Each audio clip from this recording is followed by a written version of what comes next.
Hello guys, আপনারা সবাই কেমন আছো? আশা করি সবাই ভালো আছে। তো আমি অনেক দিন পরে একটা নতুন ব্লগ নিয়ে এসেছি। আর সকাল সকাল এত কুয়াশা, 9:30 বেজে গেছে, কিন্তু কোনো রোদের নামই নেই। তো আমি ফুল পারছি, আর বাড়ির যেগুলো ফুল ছিল সেগুলো পারলাম। আর তারপর বাগানে চলে গেলাম, আর বাগানে গিয়ে দেখলাম ছোটো ছোটো ফুল, সূর্যমুখী, তো সেগুলো পারছি। এত কুয়াশা, রাস্তার মধ্যে কোনো মানুষজনও নেই, আর বাগানের মধ্যে জল দেওয়া হচ্ছে এখানে। আর আমার অনেকদিন দেখি কাশি, সর্দি, জ্বর, আর আমার গলার আওয়াজটা শুনেও তোমরা বুঝতে পারছো আমার কীরকম। তাই আর এই দেখো ইউনিক একটা ব্রিজ, দুইটা বাস।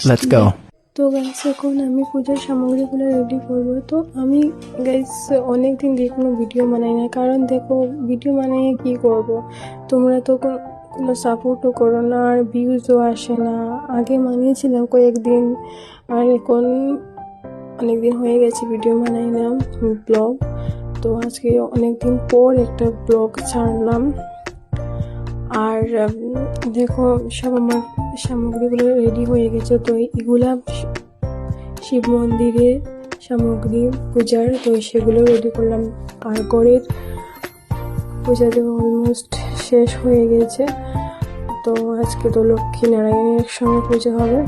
তো আমাদের ঘরে পূজা কমপ্লিট হয়ে গেছে। তো এখন আমরা চলে যাব শিব মন্দিরে, দেখতে থাকো তোমরা। শিব মন্দিরে গিয়ে পূজা দেওয়ার জন্য সব জিনিসগুলো আনলাম। ও বলছে কি ও পূজা দেবে আগে, তো আমরা দেখিয়ে দিচ্ছি কীরকম দিতে হয়। বেলপাতা, ফুল পাতা তো নিচে নিচে দিচ্ছে আর কি, ছোটো মানুষ বুঝে না, শিখিয়ে দিতে হয় ওকে।